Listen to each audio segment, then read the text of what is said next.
They are a select few who have made their mark on the game that they play. A special group of players who have risen to the top of their sport on a world stage, possessing all the qualities that you would want in a basketball player. They are invaluable teachers, fearless leaders,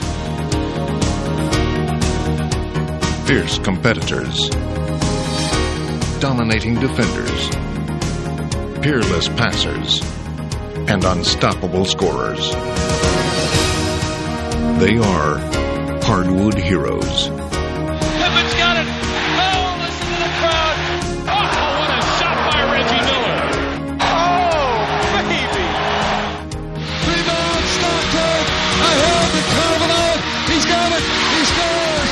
Oh, boy! Oh, have mercy!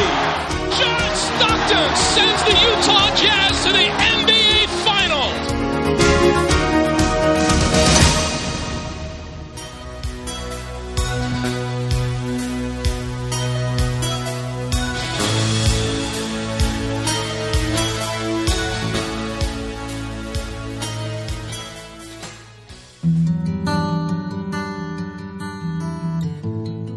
Scotty is a catalyst, you know. I mean, he's the one guy that could go 2 for 10 and yet have a tremendous impact on the game.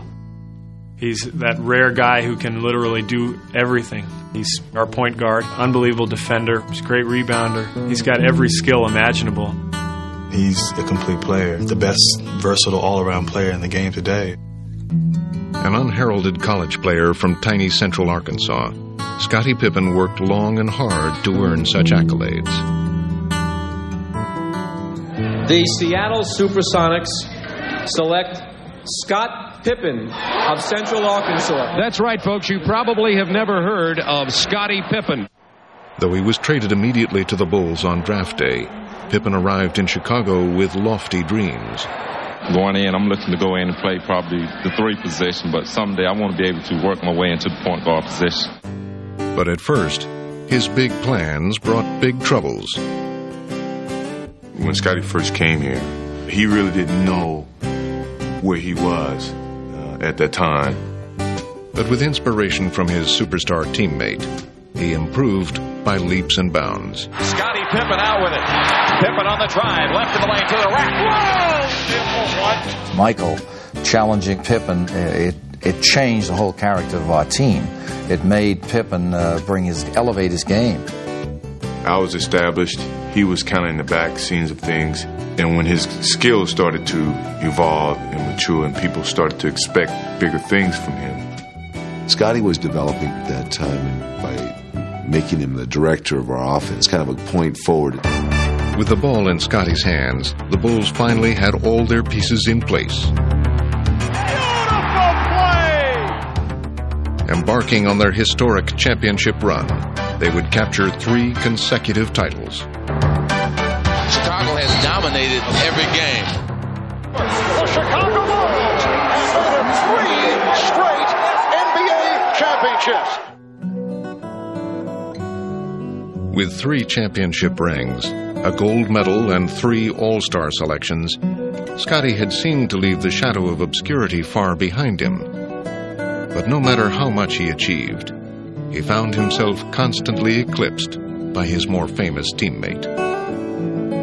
The years that I've played alongside Michael has definitely been years that I've, to some degree, been overshadowed. People said, I'm not an all-star, I'm just riding Michael's coattail.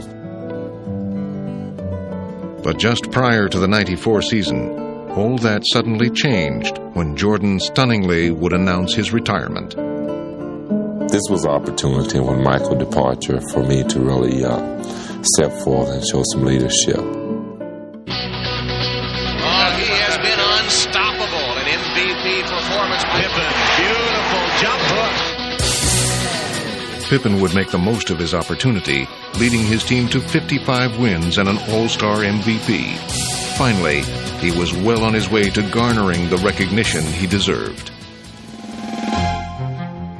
But in one fateful moment of Game 3 in the Eastern Conference semifinals, it would all be washed away.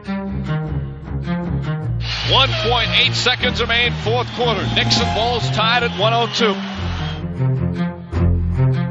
It seemed to be the moment Scotty was waiting for. But the play would be called for first-year Bull Tony Kukoc, and Pippen could simply not contain his frustration. Scotty's going to sit here. Scottie Pippen is not on the floor for the Bulls right now. Unbelievable. Though his refusal to go out on the court did not cost the Bulls the game. Kukoc turned the jumper at the buzzer. Oh! And the Bulls win! Pippen was instantly vilified. Anytime a player has to step into the level of carrying the team, the weight becomes a duress, and at some point in the season it weighs very heavy when it's there all the time. Playing under the pressure and duress of having to try to get to the next level, the experience was probably a step back for me.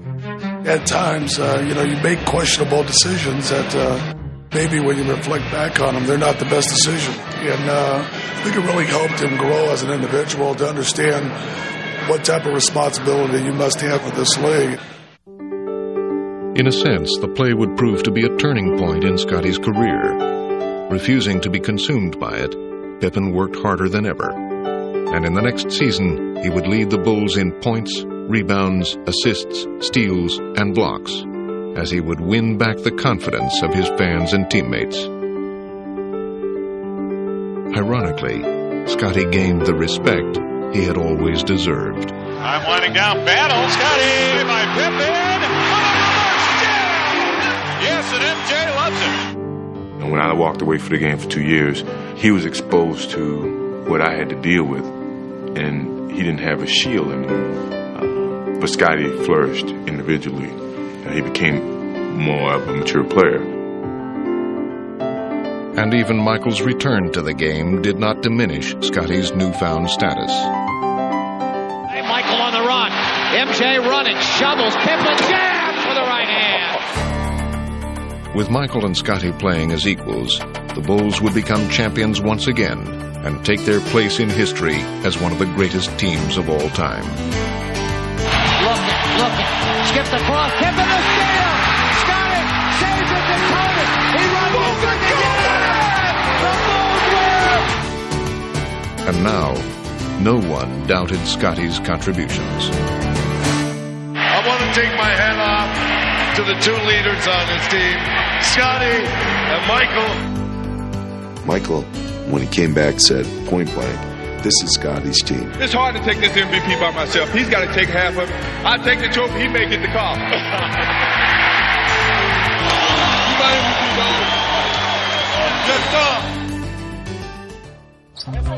Glenn Rice of the Charlotte Hornets has long been regarded as one of the league's premier shooters, a skill he's been honing since childhood. When I was younger, we had like a park around the corner. Me and my younger brother, we used to go up there and shoot baskets at night. That's where I pretty much came up with the theory that if you can shoot the ball in at night, there shouldn't be any problem when the lights come on. As a collegian, Rice shined in the national spotlight as he scored 31 points for the Michigan Wolverines in the 1989 NCAA title game. It's over. Michigan has won a national championship. He had achieved the heights of success. But then also I got a taste of reality quick because I was drafted by the Miami Heat.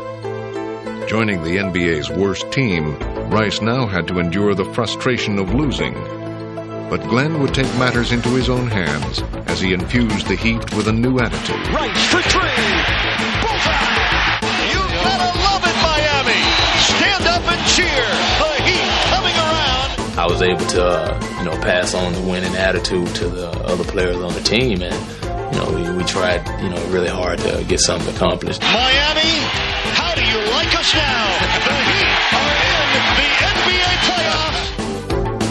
In just his third year in the league, Miami's hotshot had helped the team reach respectability. And in 1995, the future looked even brighter for the Heat as Pat Riley took over as coach. His first big move to make Miami a championship contender was acquiring franchise center Alonzo Mourning. But the trade would carry a heavy price tag as Glenn Rice was shipped to Charlotte. I think in a way I was disappointed for the simple fact that I thought I was going to finish my career in Miami, and it was a surprise to me. But as he had in Miami, Rice would quickly become the heart and soul of his new team. Rice upstairs. Rice a three. Got it! I try to get him the ball from the first second that we start the game all the way through it. Rice comes out on the left side, puts up another three, and he got it. Boy, it's Rice that they're going to right now. Glenn Rice is on fire. Oh, he has been unstoppable. Now he's like, I'm the man. I can score and jump on my back. I'll carry us. Rice pops out, makes the catch. Oh, delivers the three. Oh, one of the great three-point shooters in NBA history just delivered in the clutch. The first-year Hornet had elevated his game to the next level, earning Rice his first All-Star selection.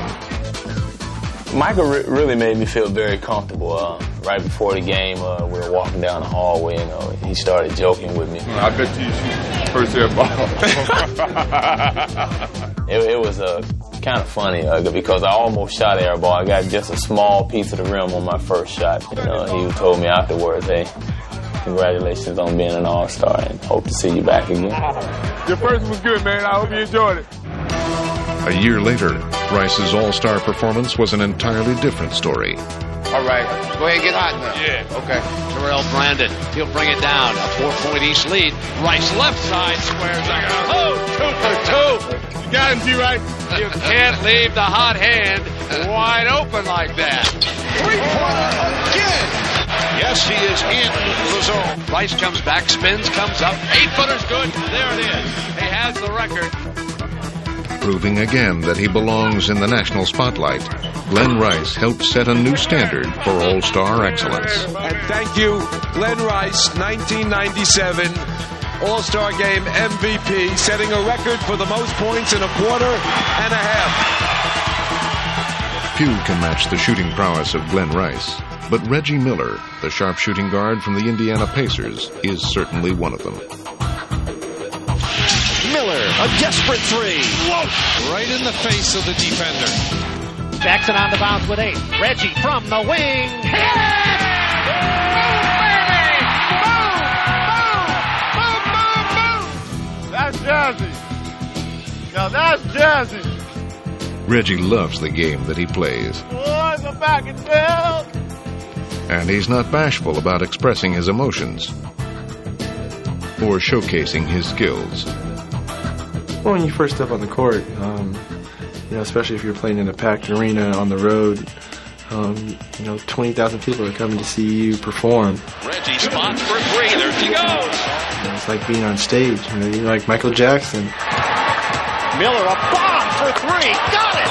He is feeling it right now. If you're on the opposing team and you got Reggie Miller staring you down, it's a scary feeling because he's got the nose for making a big shot. A pitch out to Miller for 3. Reggie Miller with a cold-blooded 3.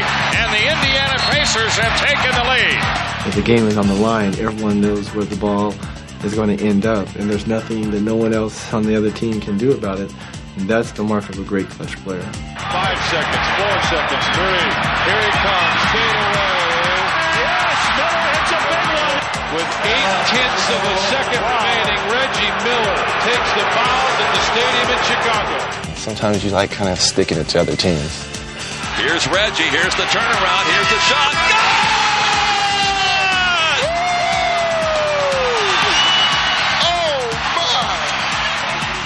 As dangerous a sharpshooter as Reggie has been in the regular season, he has been absolutely deadly in the playoffs.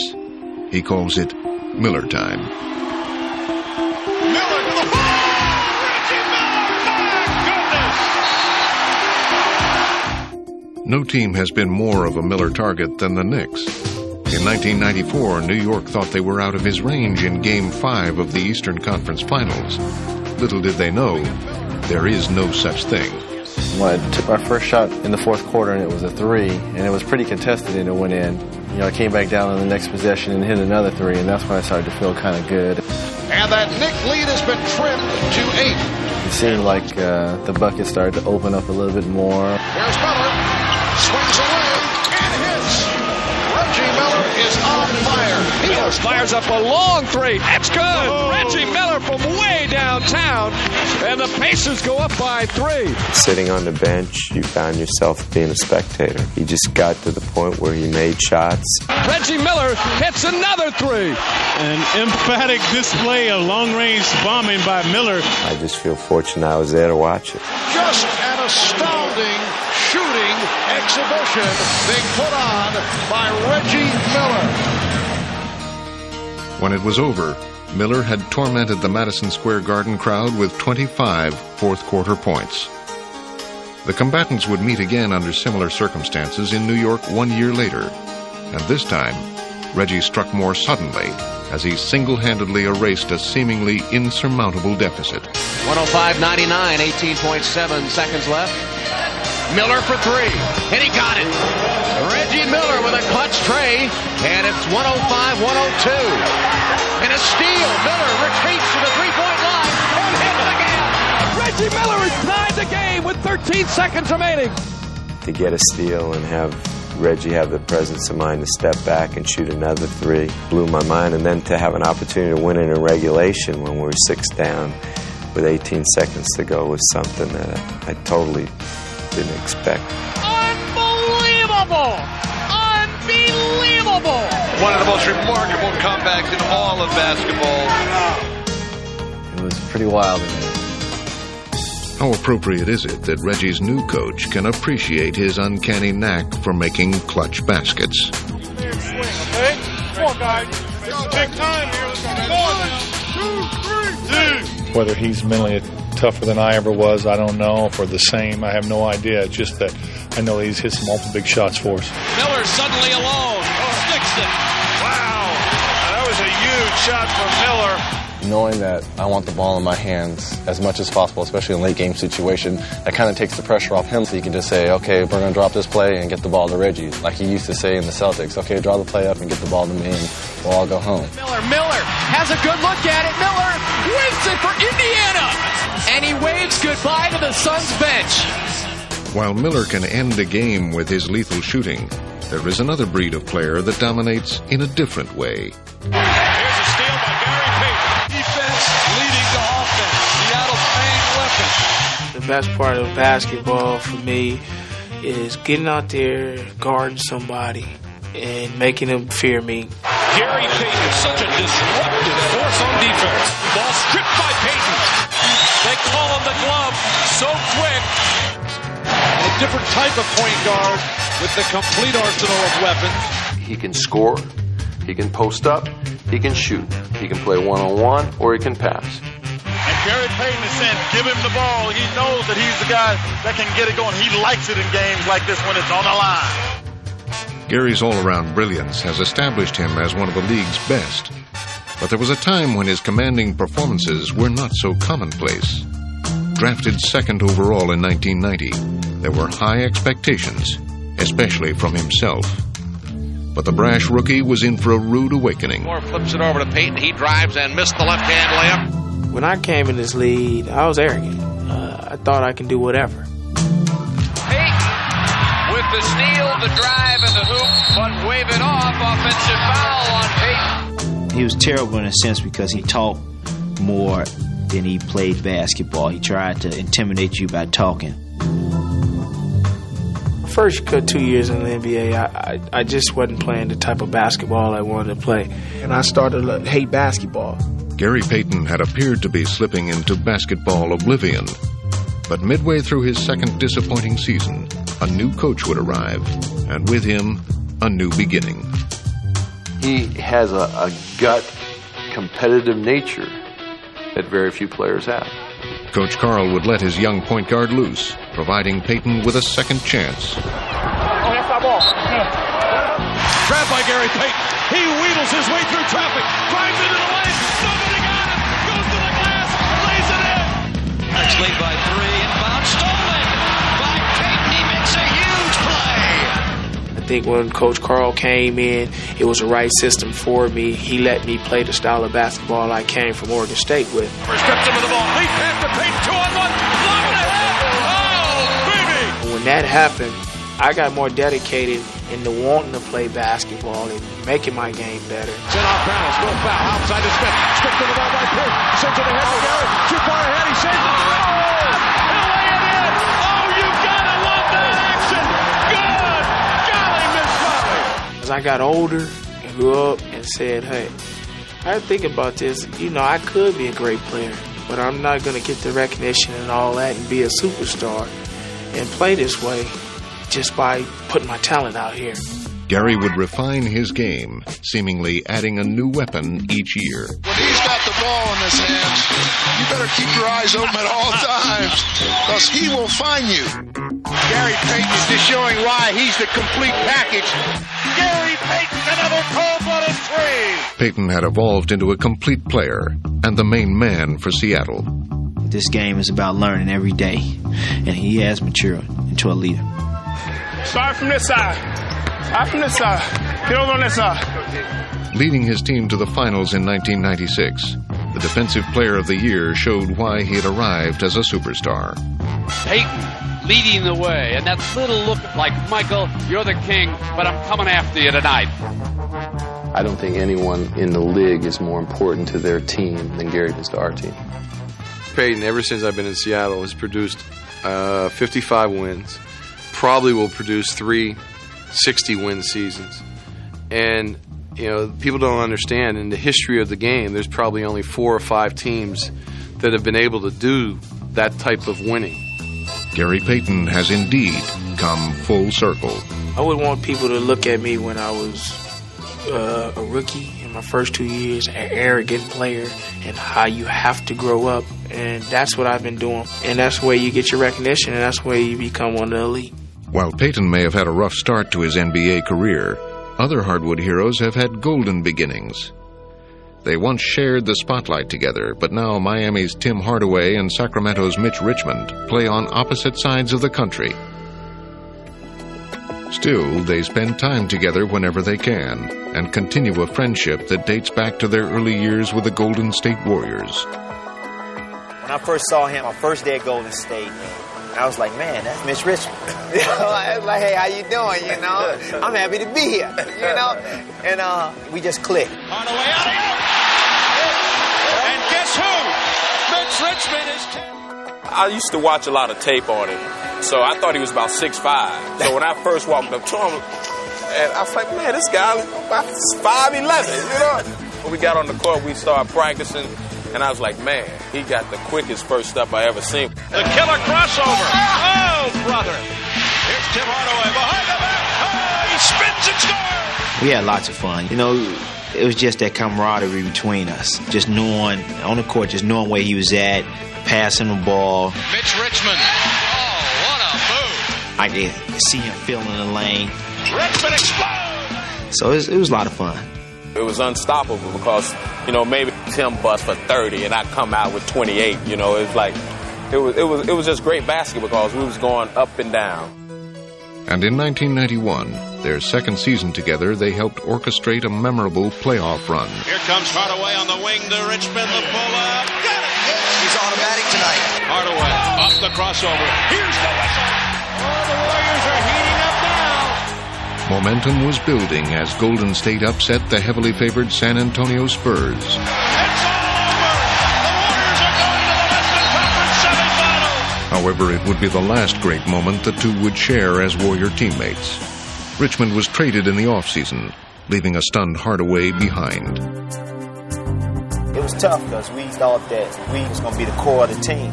And when he left, it was like, wow, you traded Mitch. You know, a great friend, just up and move. You're not going to see him every day. You're not going to play with him every day. You're not going to laugh with him every day. And an even harsher reality awaited Richmond in Sacramento, where he would join a Kings team that had endured 8 straight losing seasons. I just had to step back and say, this is not so bad. You know, I'm playing this sport that I love to do, and I just changed jerseys. A lot of people would like to be in the same shoes as I am, so let's give it a chance and let's see where it goes from there. Richmond made the most of his situation as he became one of the league's top scorers. And in '96, he led the Kings to their first playoff appearance in a decade. Mitch's drive to succeed enables him to take on the best the NBA has to offer. And his inspired play has won the hearts of fans and the admiration of his teammates. I love playing with Mitch because he's one of those guys, he goes out there every night, you know what you're going to get. Bottom line, he doesn't take a day off.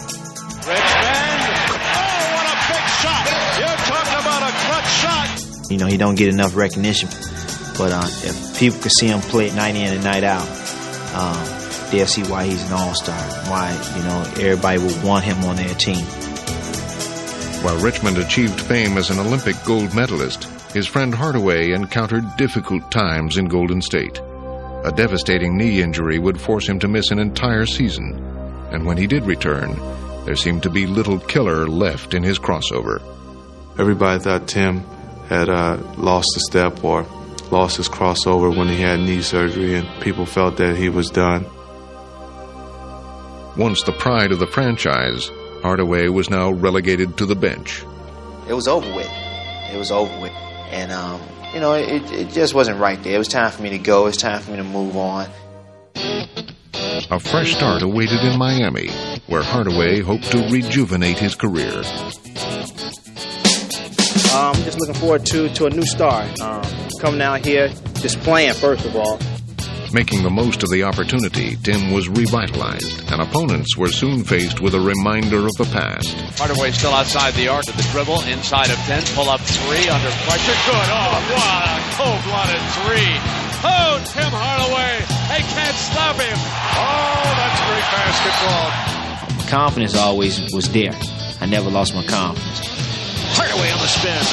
Hardaway! Oh, my! Tim Hardaway, you are unbelievable, my man. Timmy thinks he's the best player on the court. You know, he thinks he's the best player on the court. When the guy thinks that way, in my eyes, my heart got to go out to him. Hardaway, length to the floor, running jumper. Oh, my! How many times is this guy going to perform at that level? He is unbelievable. I've been through a lot, so I'm just happy to be in the situation I'm in. And I'm very happy to say, you know, that I'm having fun. See, this is what I used to do to Mitch. With their journeys to stardom so closely linked, both Hardaway and Richmond will always share a special bond. When I play up against him, he let me know it. Oh, I'm going to take him. I mean, it doesn't matter if he's supposed to run a play. He's going to break that play, and he's going to try to score me. Oh, Tim Hardaway on a runner. You know, he's always trying to score. It goes the same way. I switch on him. Oh, I got a little one. I got a little one.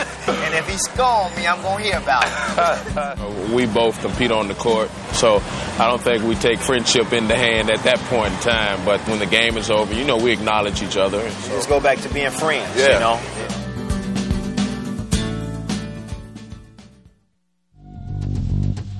David Robinson of the San Antonio Spurs has always been a player who has shouldered the burden of high expectations.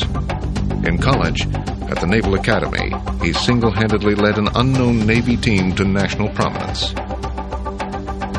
And when he entered the NBA, he faced the daunting challenge of reversing the fortunes of a San Antonio franchise that had won only 21 games the previous season. It's not a bad kind of pressure. I mean, it's just like if they expect you to win, then you got some kind of ability, and that's a good kind of pressure. But the Admiral would single-handedly change the course of the Spurs. Nathan Robinson on the alley-oop. In it goes, and this time Robinson beats the double team and caught it with the foul. Oh, my! In one short year, he led the Spurs to the greatest turnaround in league history as San Antonio won 56 games, while Robinson captured Rookie of the Year honors. David is the most athletic center ever. He's got the speed and the quickness of a guard and the body of a big guy. He's just awesome. A brilliant play by David Robinson. He would prove in the years to follow to be more than just a physical specimen, honing his skills while making the Spurs an NBA force. Each year, you still think, I got to get better. I got to do something to improve my game. And as I worked, I just learned more and got better and better. To the Admiral. And he became not only a presence on the court, but off the court as well. I think it's a great opportunity to just stand up and be counted, be an example, and impact some other people's lives. Sometimes trouble comes looking for you. And that's when you have to stop, think, and find a way to not let it get you. Peace. By 1995, Robinson was now one of the league's most popular personalities and top players, and he would lead the Spurs to their best record ever while gaining the league's highest honor. David Robinson represents for us the commitment to team, to principle, and to community. Congratulations, David Robinson, 1995 NBA MVP. But instead of a storybook ending, the Spurs found themselves eliminated in the playoffs by the Houston Rockets and Robinson's chief rival, Hakeem Olajuwon. Robinson is saying, what must I do? That hurt a lot because I felt like I didn't play up to my potential in that series, and I'm the leader, and I felt like I wanted to really take these guys and pick us up and go to the next level. And as great a year as it was for our team, and as great a year as it was for me as an individual, it still showed me that I got a lot of room to improve and get better. And for a change, his hard work didn't yield instant results. First, the Spurs were knocked out of the playoffs the following season. And then, to add injury to insult, the Admiral was stricken with a career-threatening back injury. For a full season, he watched the Spurs sink to the depths of the league, winning only 20 games without him. Dave Robinson, I can't describe what he means to our basketball team. He helps everybody out emotionally, spiritually, and he's missed in a lot of areas more so than just basketball. Nobody's worked harder and nobody deserves us more than we do. So let's go out there and take it from him. As he always has, Robinson responded with an unwavering determination. Fighting his way back from the injury, he would once again take the Spurs on his shoulders and lead them to another dramatic turnaround. Now get it to Robinson. He can win it. Count it. The Spurs win it at the buzzer. With San Antonio once again considered one of the NBA's elite teams, David has renewed his quest for the ultimate goal. You strive to be the best, and the one main challenge for me is being able to step through and win the championship. That's where my heart is set. And as Robinson strives for the NBA's ultimate prize, he knows that his destiny lies in his own hands, and his approach to the game and to life will never change. In Detroit, another classy veteran has been carrying the mantle for his team for 13 years. The Pistons' Joe Dumars. The team morale leader. He is the heart of this ball club. In the mid-'80s, the Pistons were looking to forge a new identity, and Joe Dumars would help provide one. What they needed was some young energy. They needed some defensive presence, and that's what I tried to bring when I first got here. And he would do just that. Swipe by Dumars. Trying to drive him. He does, and he hits it. Magic again, posting up. Great defensive play by Dumars. With Joe spearheading the Pistons' airtight defense, Detroit would develop a reputation as the league's toughest team. Swarming defense. They just don't stop coming at you. In a few short years, they had become one of the best teams in the NBA. Who are these guys? They're championship contenders. The quest for a championship was nearing completion, and Dumars would see to it that the Pistons would win their first title as he dominated the Lakers in the 1989 finals. He can do no wrong. It is Dumars' domain tonight at the Palace. Came out and he showed us what Joe Dumars is all about. Dumars was no longer the best player you never heard of. His finals MVP performance had thrust him into the spotlight. Dumars does nothing but put the cap on a tremendous performance. There's absolutely no feeling that I can even explain to you. The night we beat the Lakers, it's like an out-of-body experience. It was an absolutely awesome feeling. Joe recaptured that feeling the next year as he helped the Pistons shake off a talented Portland team. And he filled it up. Was that a huge hoop or what? Well, they better go back to the blackboard on Dumars. When Detroit was winning the championship, I thought he was a cornerstone of that team because he did so many things to make them better. Still champions of the world. The Pistons repeat. In those championship seasons, Dumars was woven into the Pistons' team-oriented philosophy. But Joe was in for a change. He would now have the sole responsibility of keeping Detroit competitive. As one by one, his teammates left him.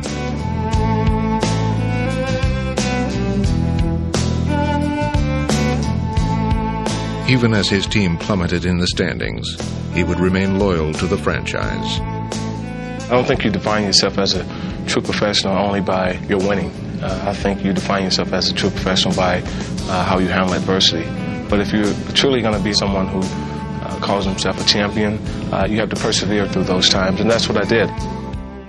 In 1995, he would enter a new stage of his career as he willingly went from star to teacher, and his eager pupil was Grant Hill. Pretty much felt that he would be the link that would make the transition from the old to the new, and I thought that he was the type of guy who could carry that banner for the Pistons. Grant, I should have got out, but the line may not always be there. It may just be the skip pass there. Okay. And I was a big Michael Jordan fan. I used to hate Joe because he used to do well against Michael, but after meeting Joe and spending some time with him, I was sold on Joe Dumars. And from then on, he's been in my corner. He's been extremely helpful. He's showed me the ropes. I talked to Grant a lot about different things that you need to win. I said, I've been that guy who had to go out and get 25, 30. You're that guy now. I have to be the guy for you now, give you leadership, give you that guidance, give you that toughness down the stretch. But you got to carry the load now. And that's what we go out and do. I mean, we understand that. I understand my role. He understands his role. And I think it works perfectly together. Grant crossing over, top side to Joe. Three-point gun, he got it. Great execution. Dumars' crucial role has not gone unnoticed. In the twilight of his career, he was an all-star selection and a natural choice for the NBA's first sportsmanship award. He's an all-star on the court, but he's also an all-star off the court. He's just a great person, and there should be more. In my eyes, there should be more Joe Dumars out there, not only in sports, but just in life in general. Like Joe Dumars, future Hall of Famer Clyde Drexler has had his share of personal accomplishments and team glory. His storybook career will ensure him his rightful place in NBA history. My goal was to be a professional basketball player, and to be considered one of the top 50 in the history of the game is a phenomenal honor. I think it's something that, when you put your best foot forward and you have good intentions, I think good things happen. Good things were expected out of Clyde when he entered the league in 1983, and the NBA's newest high flyer did not disappoint. Drexler motoring all the way. Worth the price of admission. Drexler.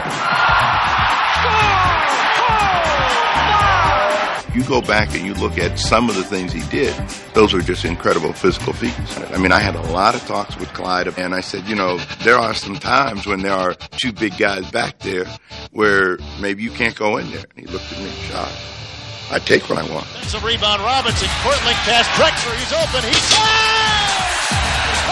At times, it seemed like Clyde's incredible highlights overshadowed what really drove Drexler in the game of basketball. It's good!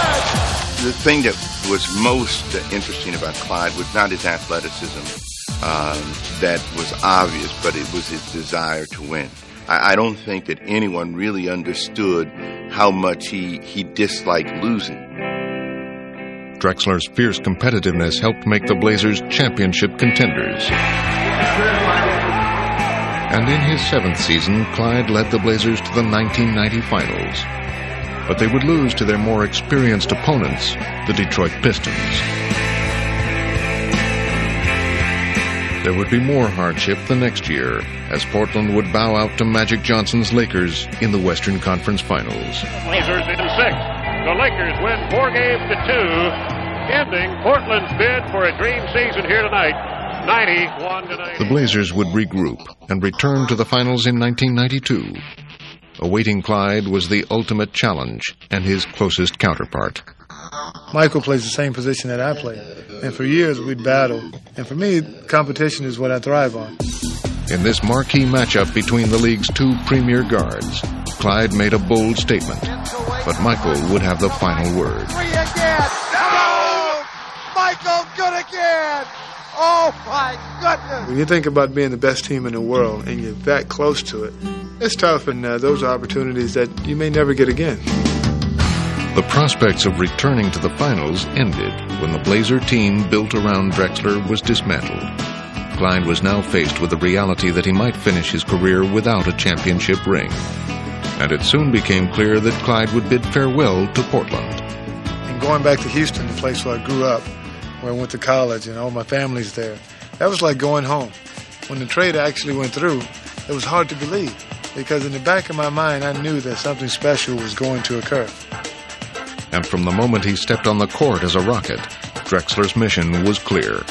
Here's Drexler on the run. Drexler!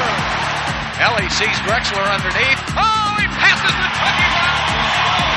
Yeah, look at the drive. There it is. There it is. There it is. Drexler wins it. There it is. Drexler wins it. Heading into the playoffs, Drexler would continue to give the defending champs a much-needed boost.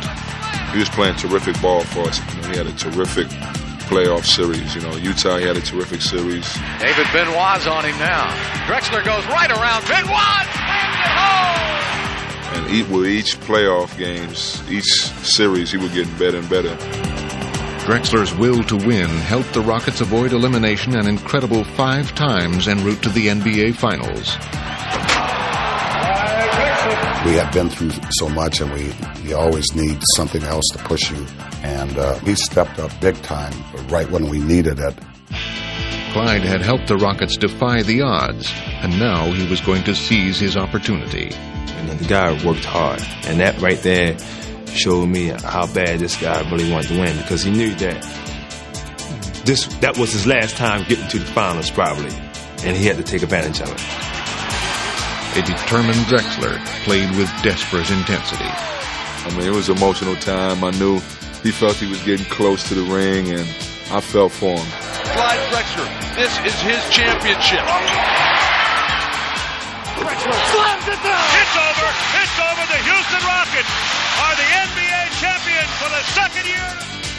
This was the 3rd trip to the finals, and the 3rd time was the charm. This was great. How sweet it is. It's a feeling of exhilaration. It's been like a storybook ending. Actually, I was so excited I didn't really know how to react. Hold on. He ain't getting serious. Hey. That's his first. That's his first. Yes, sir. His first. Okay. I had to come get him. Time and patience have rewarded Drexler and put him on the mantle that he belongs on in terms of being a great ambassador for the sport, a great talent, and a champion. Often, just reaching the finals is the ultimate goal for many players. Unbelievable! John Stockton! John Stockton! It's over! The Jazz won it! We're on our way to the World Championship! But for John Stockton and Karl Malone, it's just one achievement in the long list of many. Stockton is the NBA's all-time leader in assists and steals. Malone, the league's most valuable player. And together they have shared 2 Olympic gold medals and an All-Star MVP. But to fully appreciate their greatness, you have to look back at their humble beginnings. The Utah Jazz select John Stockton of Gonzaga University. The Utah Jazz select Karl Malone of Louisiana Tech. Although they seemed an unlikely duo, they actually have quite a lot in common. Arriving from small, unheralded schools, they would both redefine their positions in the NBA. John Stockton is a pure point guard, the great decision maker, the artist, the finesse. He has the imagination. For him, it's a dance. It's an art. Stockton all the way. Stockton hoop. Trainer. Unbelievable. On the other hand, Karl Malone is the rough, tough, hard-hitting super athlete. Great body, great hands, and a great will to win. Down the middle, the mailman. Slam dunk. Oh, baby, what a power play. And though they were great by themselves, together they were unstoppable, forging one of sport's more devastating duos. Stockton in a hurry. Playing the fast break to perfection. Underneath the Oh, baby, what a play by Stockton. Stolen by Stockton. Stock everywhere. John front court left. Trailer to Malone. He's there. Oh, baby. You throw crazy passes and he catches them. People say, wow, he must know what he's thinking. Stock down the middle. Lights out Malone. He's there. The mailman. We're sort of Siamese twins, so to speak. Stockton. Trailer Malone. Oh, they've done that a time or two. Those two guys, Stockton and Malone, they've connected. They've connected here. It's nothing better than that when you can step on the floor and you don't have to say a word to a guy. Those two men really have ESP on the basketball floor.